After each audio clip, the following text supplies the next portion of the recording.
L'Église est une habitation sacerdotale.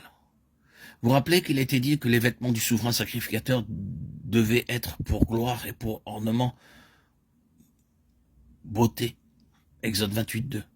Aux yeux de Dieu, bien sûr, l'habillement et les vêtements magnifiques n'avaient aucune valeur en eux-mêmes.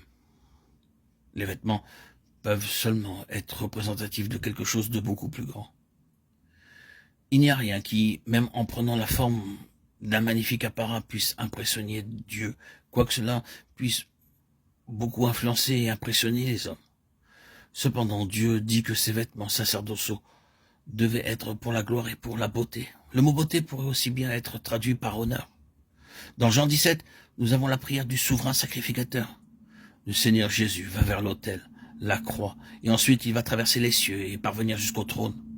L'apôtre déclare, nous le voyons couronné de gloire et d'honneur, Hébreux 2:9. Pierre emploie exactement les mêmes mots quand, regardant vers le mont de la transfiguration, il dit, car il a reçu de Dieu le Père honneur et gloire, de Pierre 1:17. Quand était-ce? Et voici deux hommes s'entretenaient avec lui, c'était Moïse et Élie qui apparaissaient dans la gloire, parlaient de son départ ou de son exode qu'il allait accomplir à Jérusalem. Luc 9, 30, 31. C'est le prêtre qui est en vue.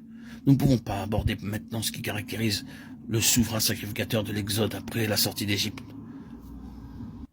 Le sang répandu, le sang aspergé, le témoignage à l'encontre de la mort. Tout cela, ce sont des fonctions sacerdotales.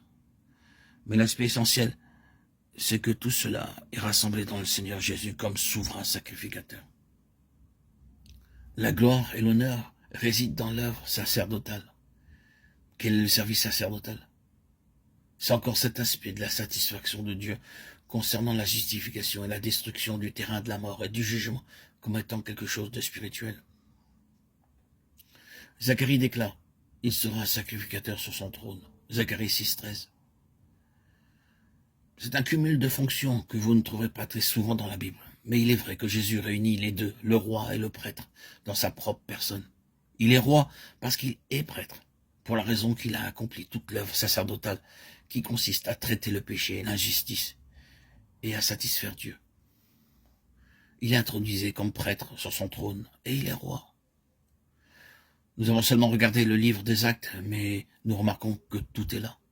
Le psaume 2e est cité plus d'une fois dans ce livre. Quel rapport y a-t-il avec tout cela? Dieu, en ressuscitant Jésus selon ce qui est écrit dans le psaume 2e, « Tu es mon fils, je t'ai engendré aujourd'hui », Acte 13, 33, indiquait que par la résurrection du Seigneur Jésus, sa position de fils avait une signification particulière, spécialement en raison de sa résurrection d'entre les morts.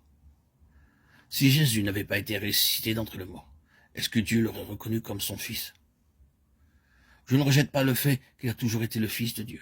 Mais c'est quand il est passé par la mort que Dieu l'a ressuscité des morts que ce Fils a pu être pleinement établi dans le ciel comme le vivant. C'est contre cela que l'ennemi s'insurge sans cesse. Quand il vint du Jourdain, la voix dit « Celui-ci est mon Fils bien-aimé, en qui j'ai trouvé mon plaisir » Matthieu 3,17. Et Satan veut invalider cela et le prendre dans les pièges de la mort d'une manière ou d'une autre. Et il lui a dit « Jette-toi en bas du haut du temple pour que d'une manière ou d'une autre on puisse voir la main de Dieu. » C'est l'objectif de l'ennemi. Chaque tentation a eu pour but d'écarter le Seigneur Jésus de la voie du bon plaisir du Père et de l'amener dans la voie de la condamnation et de la mort. Mais il n'a jamais été détourné, il est allé à la mort volontairement sans y être attiré par Satan.